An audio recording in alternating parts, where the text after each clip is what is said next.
La reforma bíblica es un proceso extenso y continuo mediante el cual todo aspecto de nuestra vida es transformado por la palabra de Dios y la gracia del Espíritu Santo.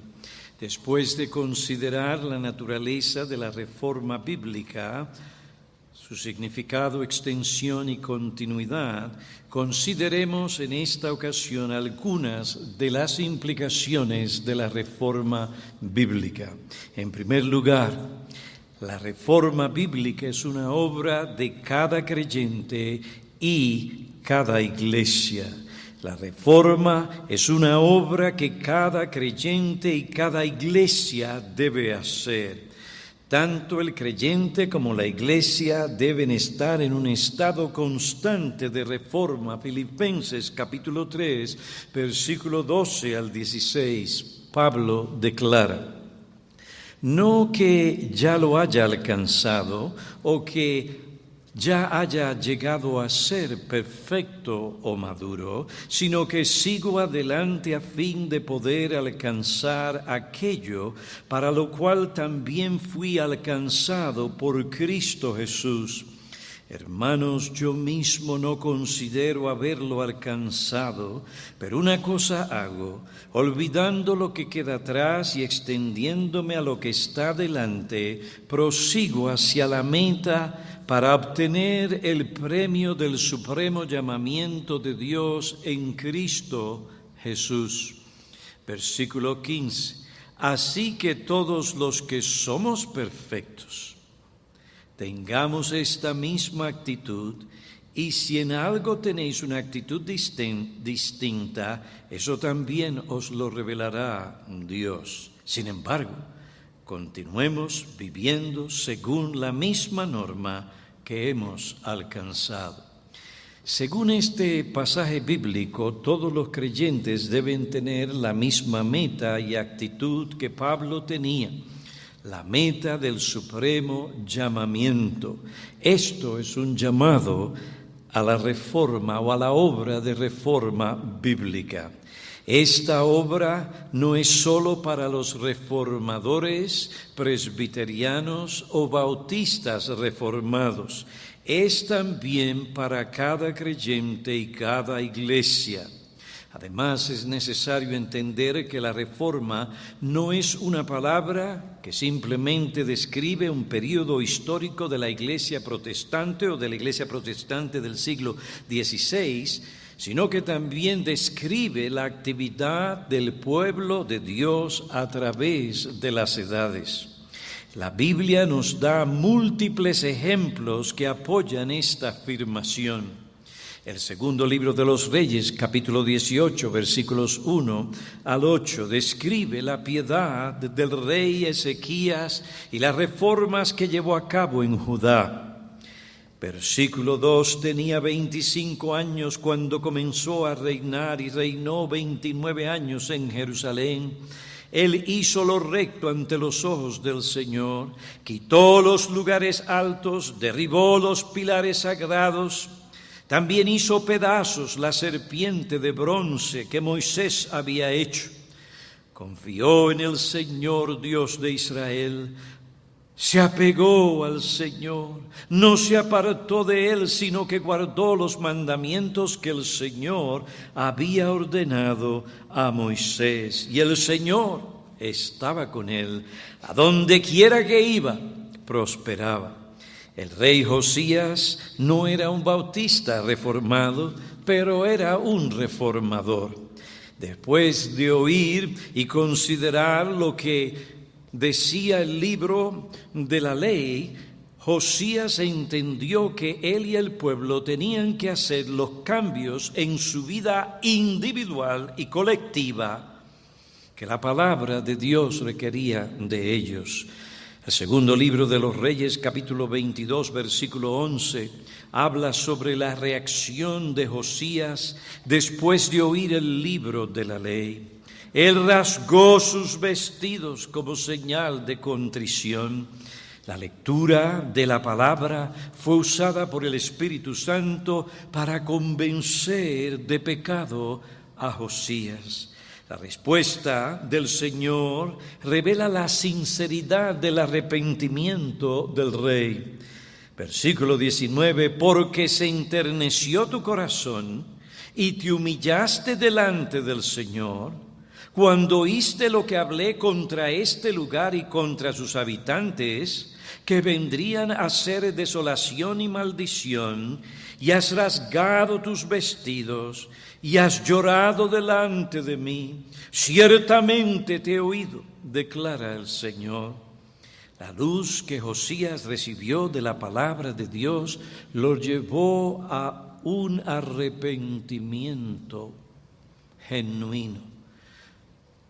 Le llevó a consultar al Señor, a reunir a los ancianos y al pueblo de Dios en la casa del Señor. Después que él y el pueblo oyeron la palabra de Dios, el rey personal y públicamente hizo un pacto delante de Dios en el que él se comprometió a andar en pos del Señor, a guardar sus mandamientos, sus testimonios y estatutos con todo el corazón. La reforma comienza, sigue con el corazón. Y dice aquí la expresión de las Escrituras, a guardar sus mandamientos con todo su corazón, el énfasis, y con toda su alma, para cumplir las palabras de este pacto escritas en este libro. Aquí vemos algo muy importante. La reforma comenzó en el corazón de Josías. Hubo un cambio interno que lo llevó a un cambio de conducta. Este cambio interno le llevó a hacer una reforma en su propia vida personal y también en la vida religiosa del pueblo de Dios. Queremos ver reforma en la iglesia, hermanos, tiene que comenzar en nuestro propio corazón. Josías destruyó todos los ídolos para acabar con la idolatría y la superstición. Observen, la reforma llevó a Josías a hacer cambios en su vida y en el pueblo de Dios. Hubo otros grandes reformadores en el pueblo de Dios de antaño, Nehemías y Esdras.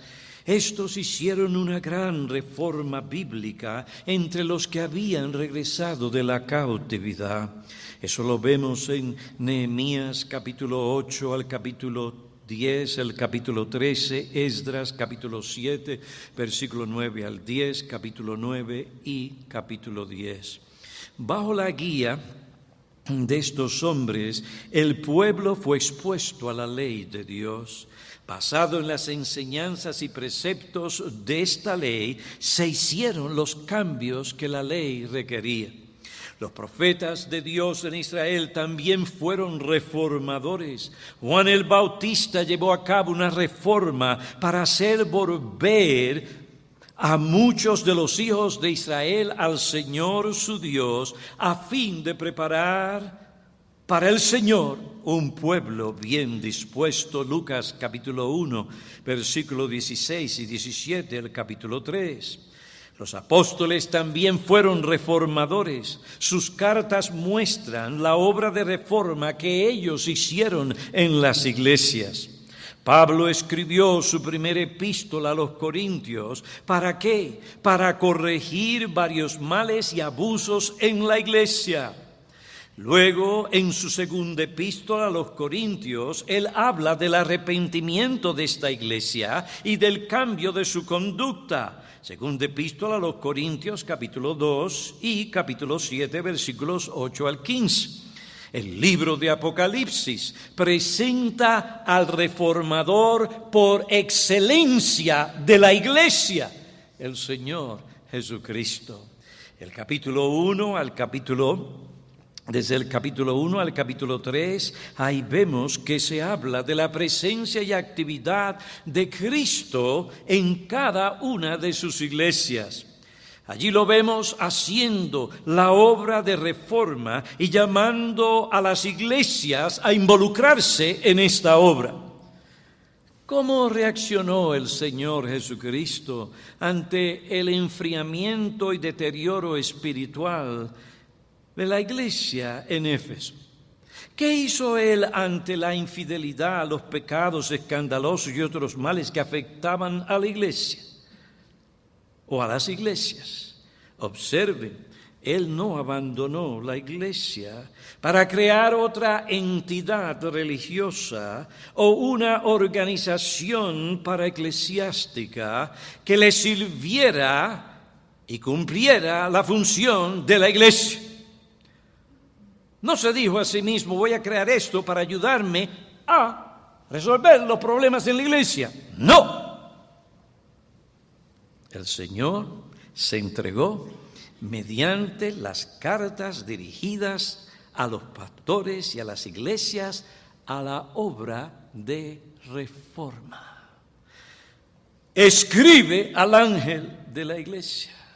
Y él tenía que tomar lo que el Señor había mandado escribir, tomarlo, enseñarlo y aplicarlo a la iglesia, para que hubieran los cambios que tenían que darse. Mediante las cartas dirigidas a los pastores y a la iglesia, él hizo la obra de reforma, donde vemos al Cristo exaltado haciendo la obra de reforma.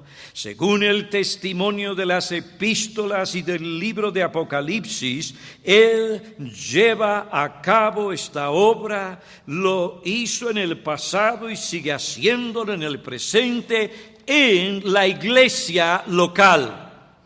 Él hace esta obra en la iglesia local porque esta es la única entidad visible y oficial de su iglesia universal. En Apocalipsis vemos la manifestación de la presencia del Cristo exaltado, reformando a cada una de sus iglesias locales. Él dice, escribe al ángel de la iglesia en Éfeso: yo conozco tus obras, tu fatiga y tu perseverancia has sufrido por mi nombre y no has desmayado. Pero el Señor es un reformador, es el reformador por excelencia.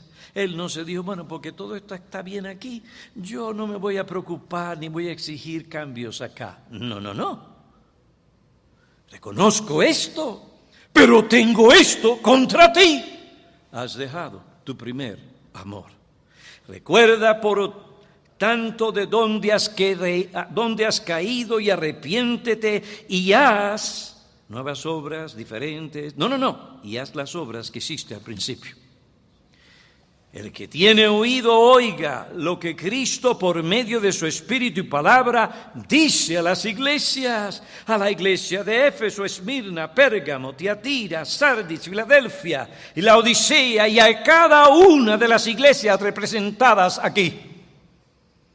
Es importante señalar que Cristo no llamó a la iglesia de Éfeso a hacer algo nuevo o a seguir un camino diferente al que ya Él había revelado por sus apóstoles y palabra. No, Él llama a la iglesia al arrepentimiento y a hacer las obras que hicieron al principio. La reforma bíblica siempre nos regresa a la Biblia, a lo que está escrito. No nos llama a hacer algo diferente a lo que la Biblia enseña o requiere. El ejemplo que el Señor Jesucristo nos da como reformador nos enseña la manera en la que nosotros debemos afrontar los problemas y resolver los males que afectan la iglesia local. El remedio divino es una reforma bíblica. Este es uno de los propósitos por los cuales Dios nos dio su palabra. 2 Timoteo capítulo 3, versículos 16 y 17. Toda la Escritura es inspirada por Dios y útil para enseñar y aquí aplicar, para reprender, corregir, para instruir en justicia, a fin de que el hombre de Dios sea perfecto, llegue a la madurez, esté equipado para toda buena obra.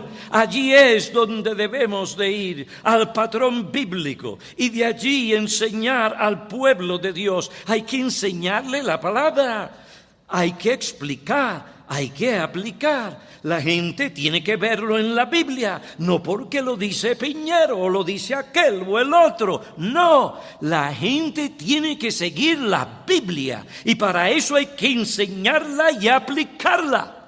Pablo le dice a Timoteo, predica la palabra, insiste a tiempo y fuera de tiempo. Pablo le dice a Timoteo, predica la palabra. Hermanos, ¿cuál es uno de los propósitos de la predicación bíblica? Persuadir a los creyentes a hacer las reformas en sus vidas que la Biblia demanda. No es correcto, hermanos, que nosotros tratemos de que la gente nos siga a nosotros, porque los otros lo decimos. No. ¿Qué dice la Biblia? Y oramos para que Dios lo haga, la convicción personal.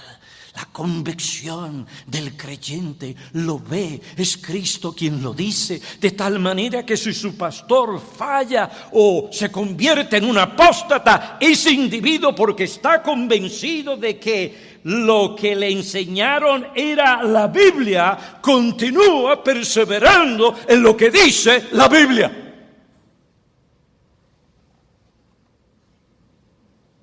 La verdadera predicación nos llama a persuadir a los creyentes a hacer las reformas, no las preferencias personales, idiosincrasias del ministro, no, sino lo que enseña y demanda la palabra de Dios.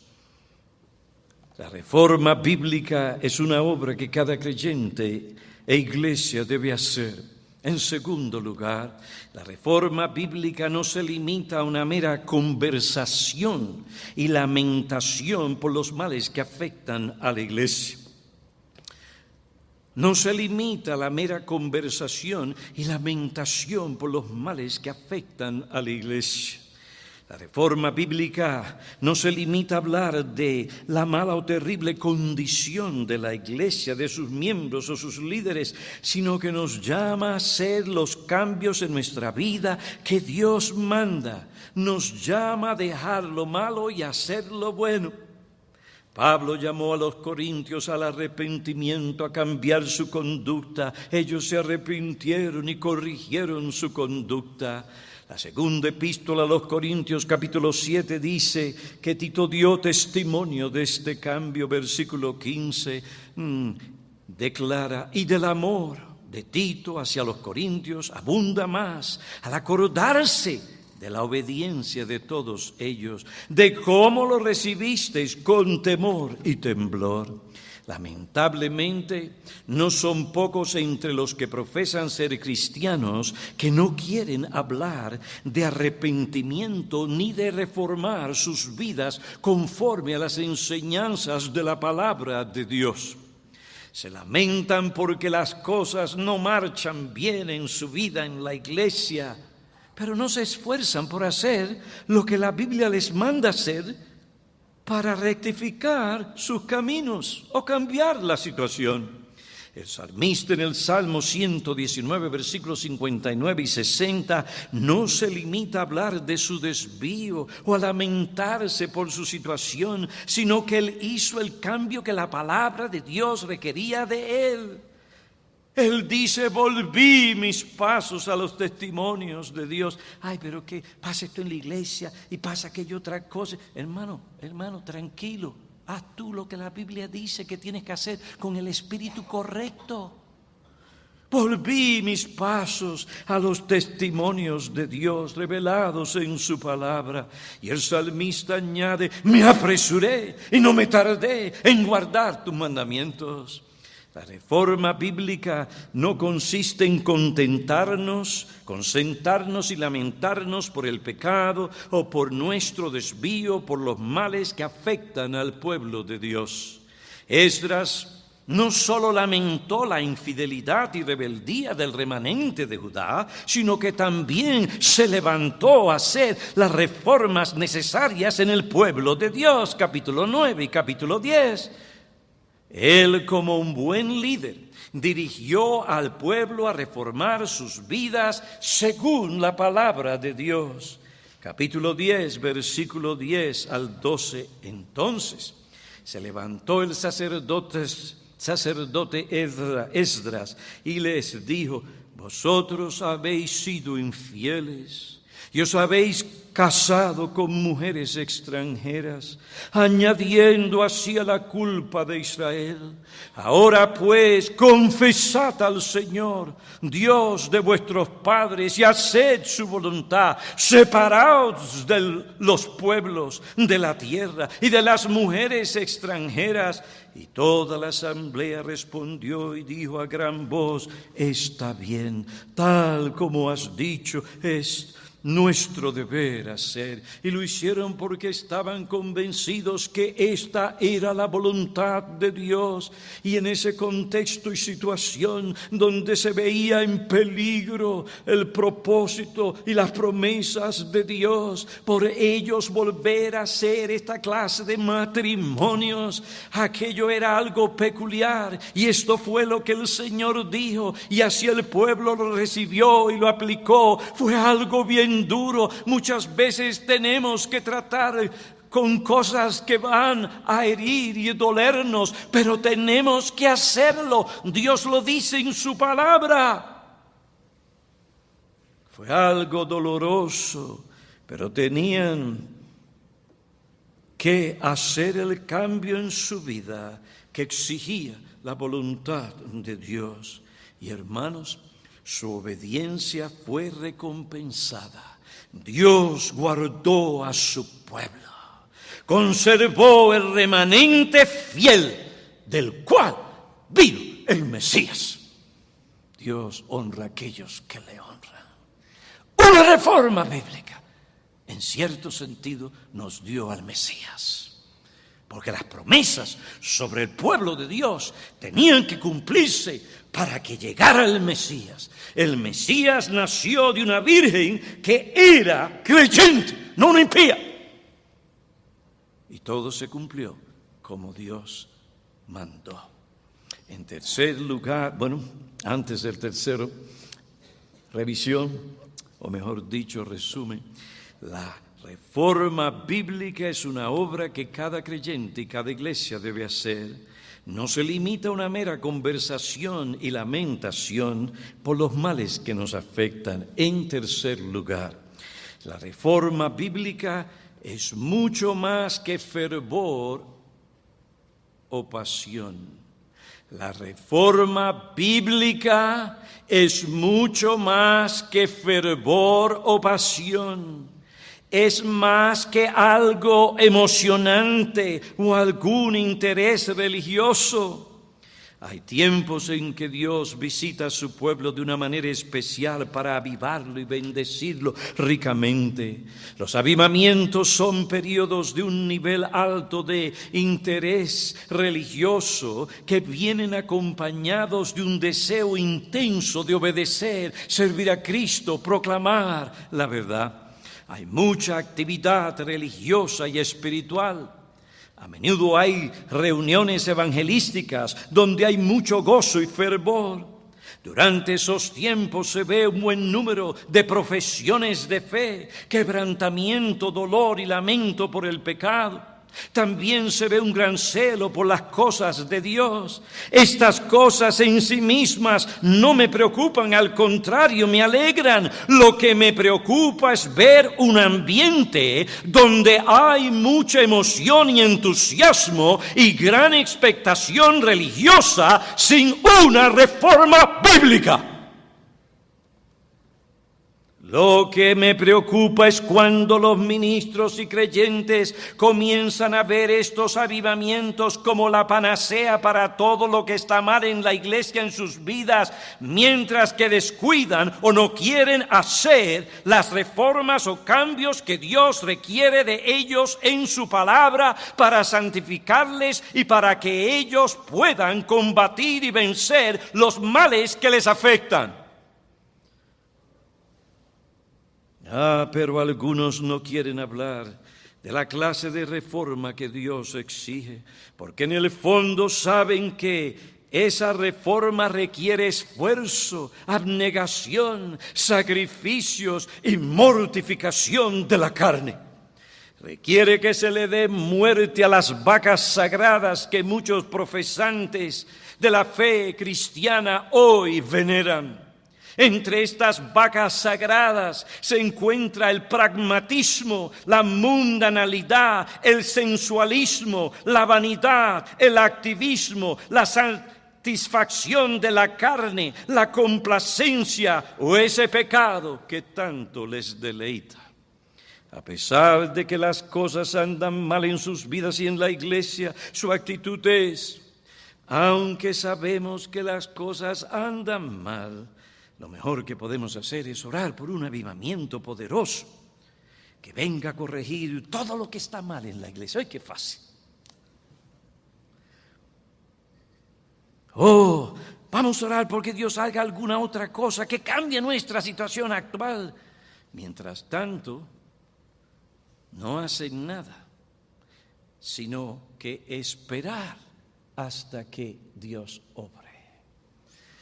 Cuando añoramos los avivamientos y clamamos a Dios por ellos, mientras descuidamos nuestra responsabilidad de enmendar nuestros caminos y hacer lo que Dios requiere de nosotros en su palabra, y sabemos que es lo que Él exige, nos engañamos a nosotros mismos.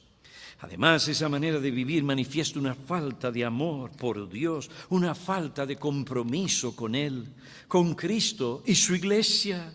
Aún más, es un acto de desobediencia.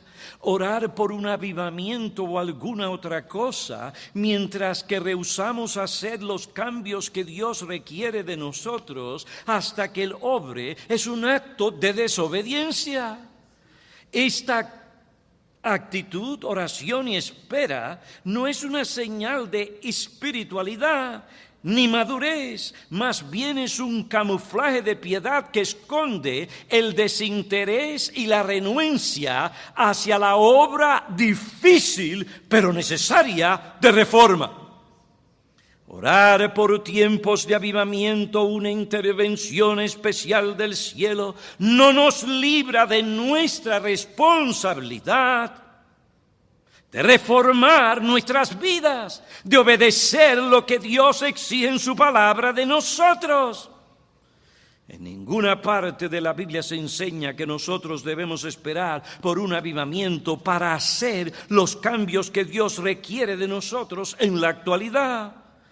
Creo que la oración juega un papel importantísimo y necesario para que Dios avive su iglesia y podamos llevar a cabo la reforma que Dios requiere de nosotros.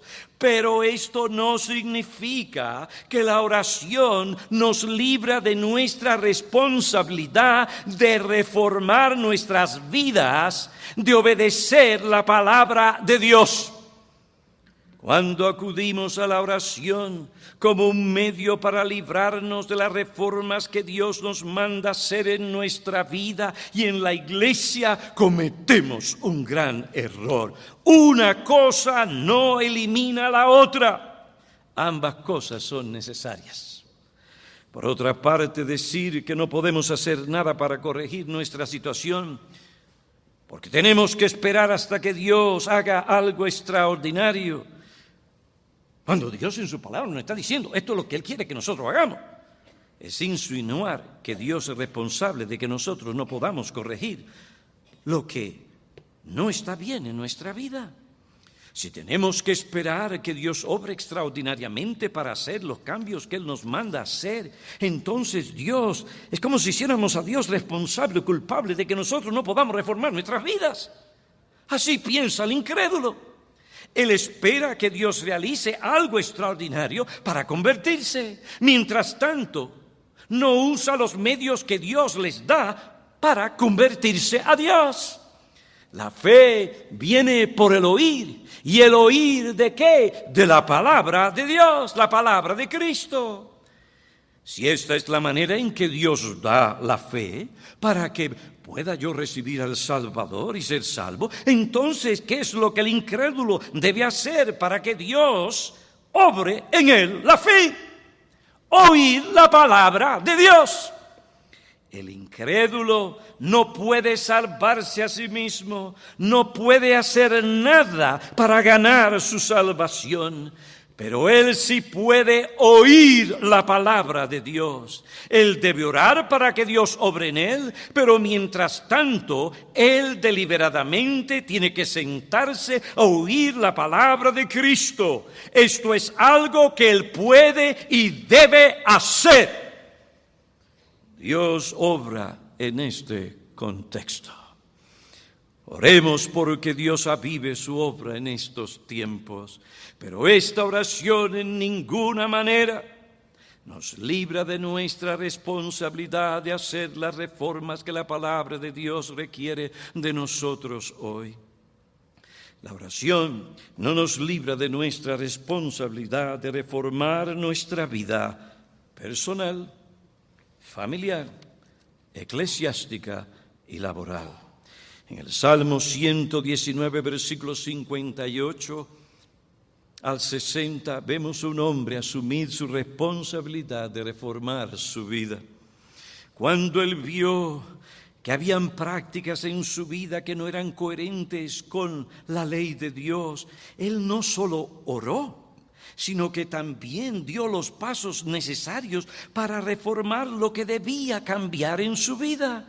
El salmista oró, versículo 58, supliqué tu favor con todo mi corazón, ten piedad de mí, conforme a tu promesa. Pero observen, esto no fue todo lo que él hizo. Después de orar, él consideró sus caminos y volvió sus pasos a los testimonios de Dios. Se apresuró y no tardó en guardar los mandamientos divinos. No es mañana. No, ¿qué es lo que dice Dios que tienes que hacer hoy? Josías no esperó que llegara un tiempo especial de avivamiento para actuar según la luz que Dios le había dado por medio de su palabra. Una vez que él conoció lo que la ley de Dios demandaba de él y del pueblo, él sin demora se entregó a hacer las reformas necesarias en su vida y en el pueblo de Dios. Sí, lo hizo sabiamente.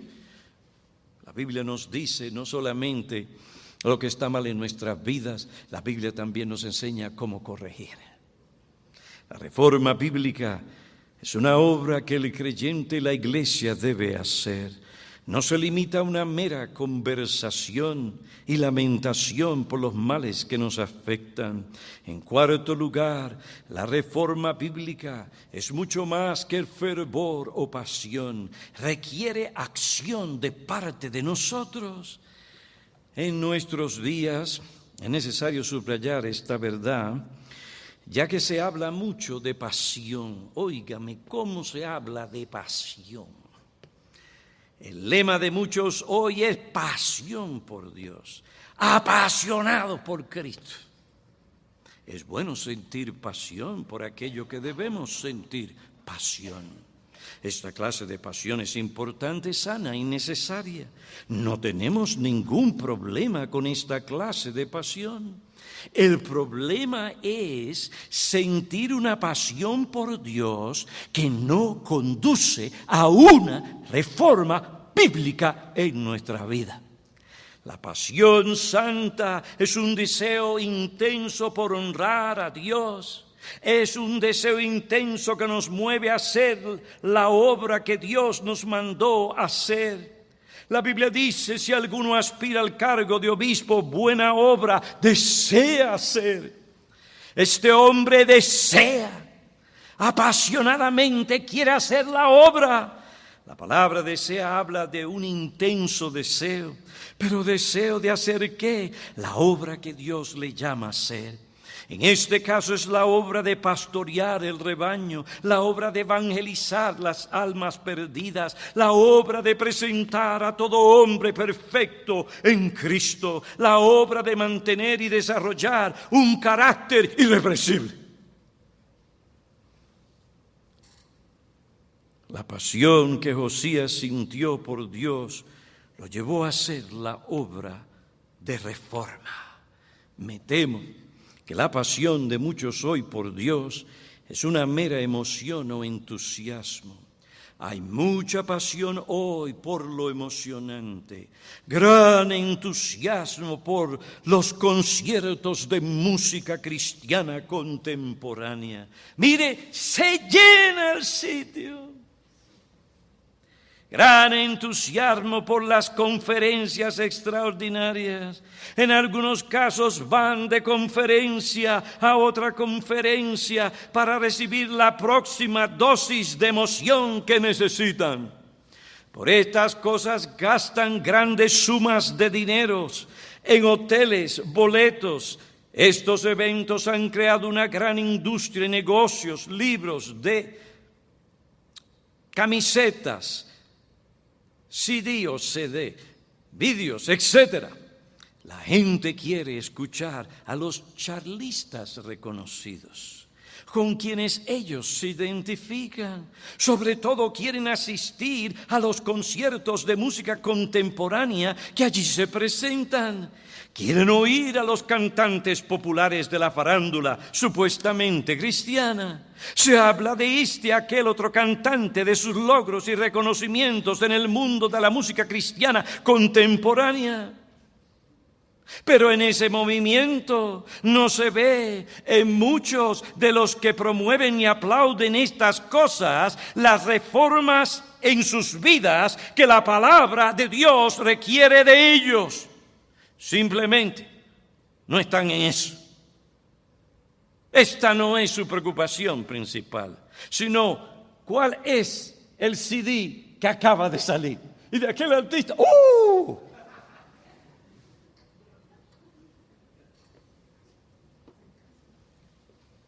Leí un artículo sobre las 10 cantantes cristianas populares más destacadas de la música cristiana contemporánea. Y entré en el internet para ver quiénes eran estas mujeres. ¡Qué pena! ¡Qué tristeza!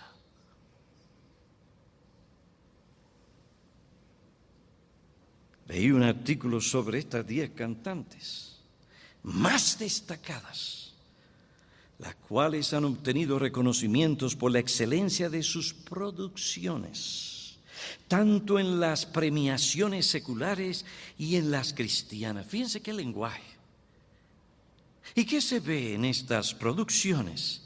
En una de ellas se ve una mujer con una vestimenta inmodesta, moviéndose sensualmente mientras canta supuestamente a Dios un cántico con una letra y melodía romántica, como si le estuviera cantando a su marido.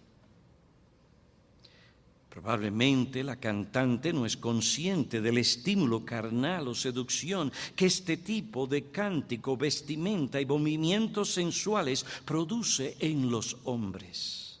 Estímulo que solamente es apropiado en la alcoba matrimonial. El efecto acumulado de estas cosas, hermanos, expone o prepara consciente o inconscientemente a los oyentes a la mundanalidad, sensualidad y también a ser infieles a sus pactos matrimoniales. Las cosas no suceden así porque sí. Tú puedes ir a un concierto allá y oye, qué bueno estuvo esto, que lo otro. Los otros días me dijo alguien que fue a ver a una persona, a visitarla, y esta persona estaba enseñándole a sus niños, que le quería instruir a esta persona que le visitó, mira la música, el reggaetón. y tenía a los niños bailando al son del reggaetón. Ustedes saben el efecto que tiene esas cosas, el efecto acumulado de todas estas cosas. Sin darse cuenta, la persona está siendo preparada para esas cosas que comienzan a gustarle más y más. Lamentablemente todo esto se hace en el nombre de Dios y para alcanzar almas para Cristo y para transformar la cultura. Es todo lo contrario. La cultura o el mundo le está transformando a ellos a su imagen y semejanza. Y lo triste es que no se dan cuenta.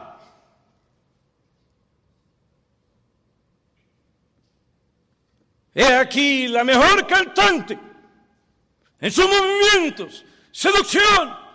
Y los cristianos promoviendo esos cánticos y esa cosa.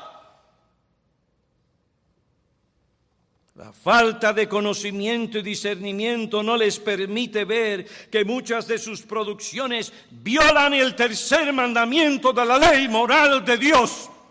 El nombre de Dios está siendo profanado y ellos y los que promueven estas cosas con su presencia no se dan cuenta.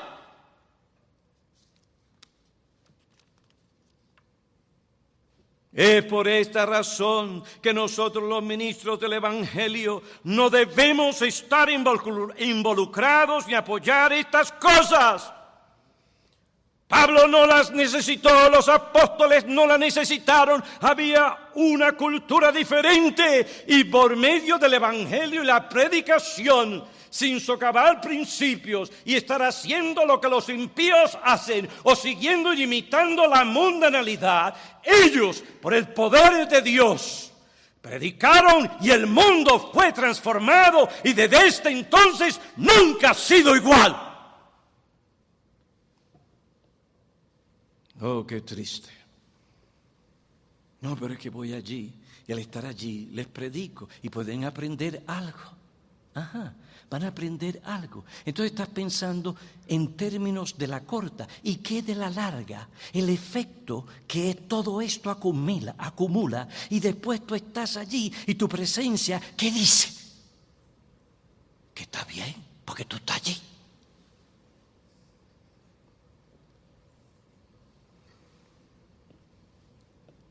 Qué triste, qué triste. La reforma bíblica es una obra que cada creyente iglesia debe hacer. La reforma bíblica no se limita a una mera conversación y lamentación por los males que nos afectan. Hermanos, usted te dirá, bueno, pastor, usted no ha estado en la experiencia. Que no, ¿qué? Yo he estado en una experiencia donde fui a exponer libros bíblicos, mejor dicho, sólidos, cristianos. Y fui a un lugar y a una feria cuyo nombre no voy a mencionar. Ya ustedes saben. Cuando yo llegué allí y yo empecé a ver todo aquel revolú, toda aquella mundanalidad, cómo se comerciaba la palabra de Dios en diferentes cosas. Bueno, tal vez no lo debo poner de esa forma, pero yo dije, no. Si yo tengo que estar aquí para poder vender libros, no tiene que haber otra forma porque así yo no lo voy a hacer. Y de ahí en adelante no fui más. No fui más. Y todavía estamos distribuyendo libros. Hoy distribuimos más que entonces. No, hermanos, tenemos que tener cuidado que no vendamos nuestra primogenitura por simplemente una sopita de lentejas. No. La reforma bíblica es una obra que cada creyente e iglesia debe hacer. La reforma bíblica no se limita a una mera conversación y lamentación por los males que nos afectan. La reforma es mucho más que fervor o pasión. En cuarto lugar, La reforma es un avivamiento en acción, un avivamiento en acción. La reforma bíblica es un avivamiento en acción, así como el arrepentimiento es la regeneración en acción. La obra de la regeneración se ve en el pecador cuando éste se arrepiente y cree en el Evangelio. La obra que Dios hace cuando aviva a su pueblo se ve o tiene como fruto una reforma bíblica. Esta realidad nos enseña que no debemos despreciar lo que Dios ha hecho en nuestra vida. Si nos encontramos reformando nuestra vida personal, familiar, laboral o eclesiástica, si hay un movimiento de reforma en la Iglesia que conduce a la piedad, a una mayor semejanza a Cristo, a conformar su vida y ministerio a lo que enseña la palabra de Dios, es porque Dios ha comenzado un avivamiento en esta Iglesia. En quinto lugar, la naturaleza de la reforma bíblica nos enseña que la norma de la reforma es la Biblia, siempre será la Biblia, y no la Biblia plus o añadir, no, la Biblia. La reforma es básicamente un cambio, pero no se trata de cualquier cambio, se trata de hacer lo que Dios quiere que nosotros hagamos, obedecer la enseñanza y las demandas éticas de la palabra de Dios. En el siglo XVI se habló mucho de la necesidad de cambiar la condición de la Iglesia Católica Romana. La gente conocía los abusos, las faltas, las inmoralidades de la Iglesia. Hubieron muchos que se entregaron a hacer cambios en esa Iglesia. Esto produjo algunas reformas. El problema con estos cambios es que fueron cambios superficiales. Se trataron algunos síntomas de la enfermedad, pero no se trató con la raíz del malestar. Esto sucedió porque estos cambios se originaron en la sabiduría humana y no en la sabiduría de Dios revelada en su palabra. Esto es lo mismo que sucede en nuestros días. Los llamados expertos religiosos conocen que la Iglesia necesita cambios, conocen que la Iglesia tiene serios problemas. Estos expertos promueven reformas, pero no son las reformas que la palabra de Dios requiere. Son reformas que proceden de la imaginación y la sabiduría humana. Proponen reformas para que la Iglesia pueda crecer, pero estas reformas no son bíblicas. En fin, tenemos expertos en el campo de la evangelización, finanzas, comunicación, promoción, música, entretenimiento y hoy tecnología.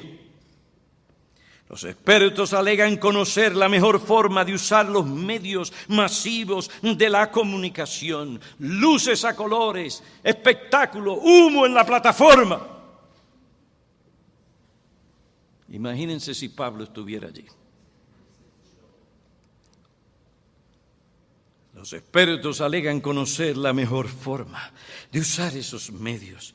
Ellos proponen nuevos programas para la Iglesia, proponen nuevos y mejores programas para generar crecimiento, entusiasmo religioso y más gozo en la adoración. Nos dicen que la adoración tradicional es aburrida, no llena. Por esto la gente no va a la Iglesia, no coopera, no apoya los ministerios de la Iglesia. Según ellos, lo que necesitamos es una nueva perspectiva, un nuevo enfoque, una nueva reforma. Programas musicales espectaculares, conciertos de toda clase de música. Los medios como la oración, la lectura de la Biblia, la predicación, el cántico congregacional deben tomar un segundo o tercer lugar en el culto. Estos expertos tienen sus ojos abiertos para ver las cosas que la gente busca, desea y quiere ver en la Iglesia. Ellos nos dicen, hay que estar al tanto de lo que la gente siente son sus necesidades para suplirlas. En estos días el ministerio de la Iglesia debe incluir pantomimas.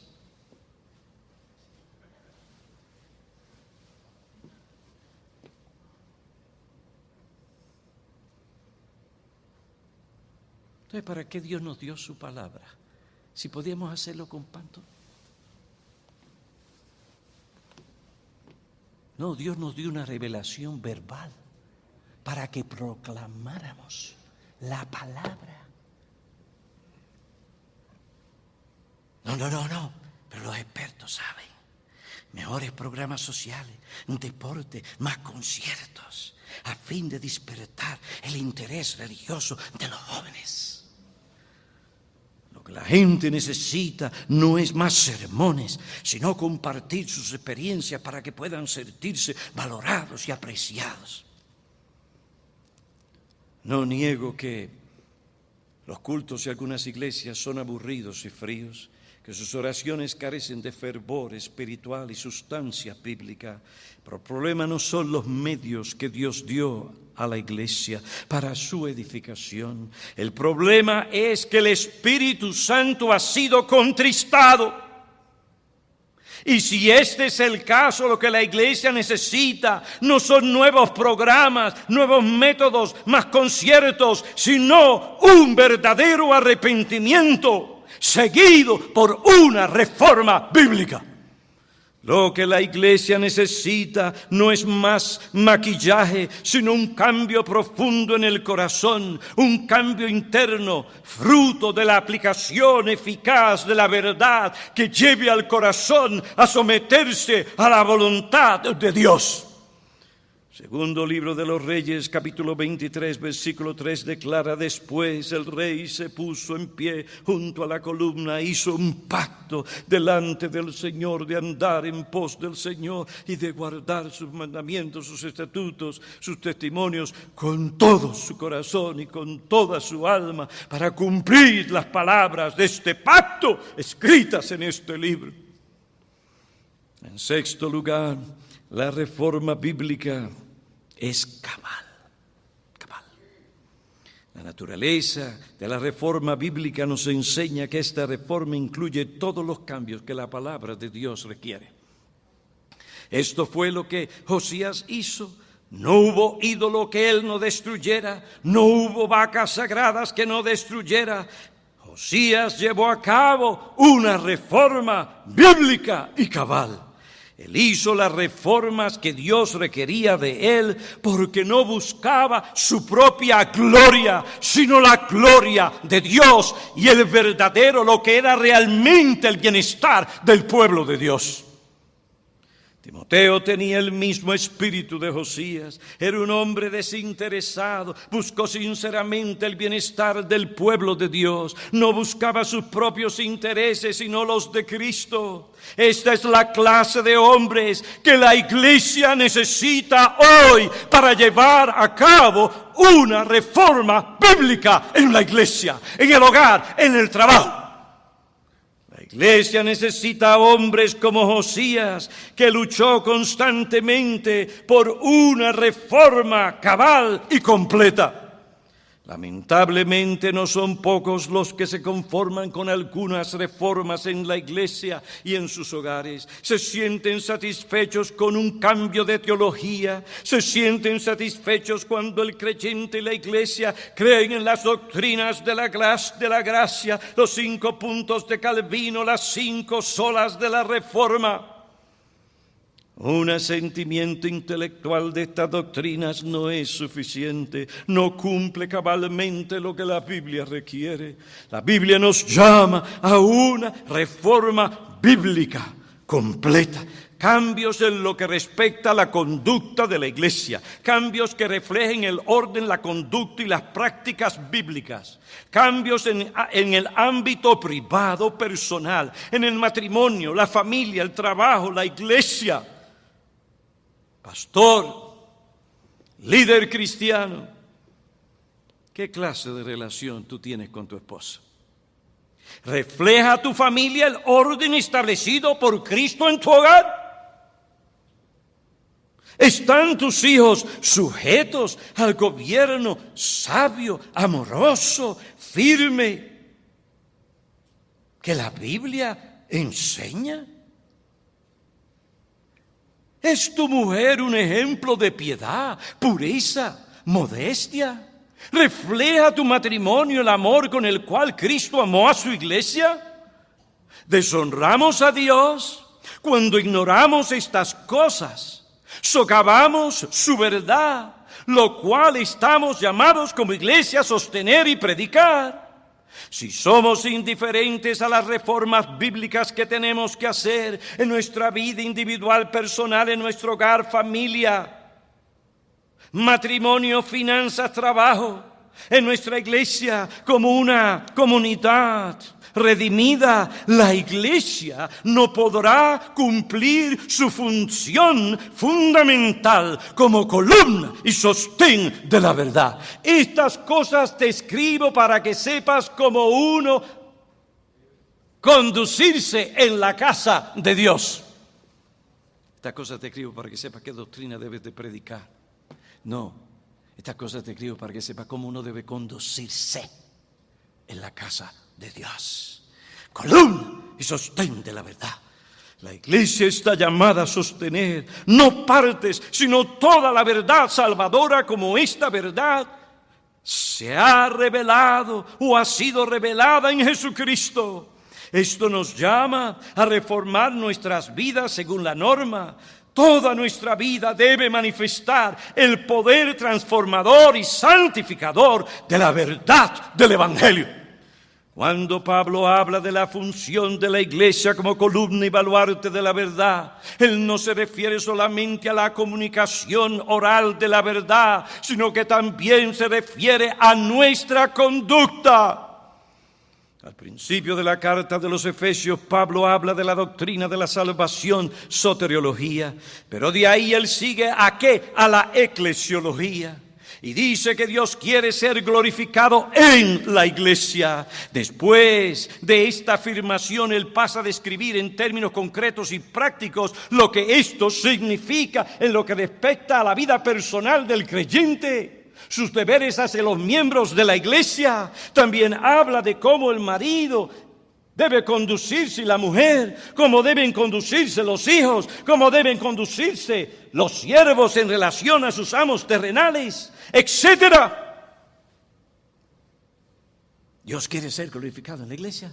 Y cuando Dios es glorificado en la iglesia, porque la iglesia está aplicando la verdad y se ve el poder transformador en la vida, en el hogar, en el trabajo. La iglesia sostiene la verdad. Nosotros los pastores no podemos ignorar esto. No es suficiente impartir conceptos teológicos. Eso es indispensable. Pero no es suficiente impartir conceptos teológicos, empapar la mente con mucha doctrina, pero para luego sentirnos satisfechos por lo que hemos hecho. No, esta teología debe verse en nuestra vivencia, en la experiencia, en la práctica de aquellos que enseñamos. De ahí que la teología exegética, bíblica, histórica, sistemática nos lleva a la teología pastoral. Esta nos enseña como ministros del Evangelio cómo debemos aplicar estas disciplinas a la vida de la iglesia y a la vida práctica. Lo mismo en la congregación. Cuando la iglesia aplica toda la verdad en todo ámbito de su vida, ésta se convierte en un amén poderoso y eficaz que confirma la predicación de la verdad. La gente incrédula y creyentes ven el poder de la verdad, el poder salvador de Cristo.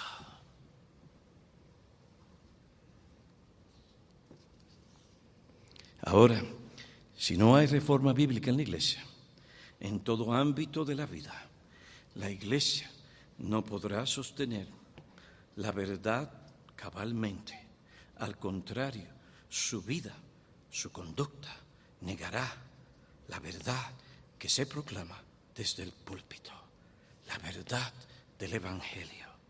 De ahí la preocupación de Pablo, que la iglesia cuide, fomente, conserve el orden establecido por Cristo en la iglesia. He aquí la necesidad, la importancia de una reforma bíblica. Pero eso no es fácil. No lo es. No lo es. No fue fácil para mí hace 40 años allí en Hoboken, después North Bergen. Una de las cosas que yo le dije a aquellos que me llamaban a ser pastor, les dije claramente, si ustedes no están dispuestos a seguir las Escrituras, no me llamen a ser su pastor, porque no vamos a servir al pragmatismo, a la conveniencia, al tradicionalismo, sino a este principio. Sola Escritura. No, nuestra iglesia no es una iglesia perfecta, pero esto es lo que late en nuestros corazones, que por medio de una reforma bíblica alcancen madurez para que nuestra vida personal, matrimonial y eclesiástica sostenga la verdad delante de los hombres. Hoy que usted puede pelear conmigo sobre algunos asuntos doctrinales, pero cuando usted ve el poder transformador de la verdad, es difícil pelear en contra de eso.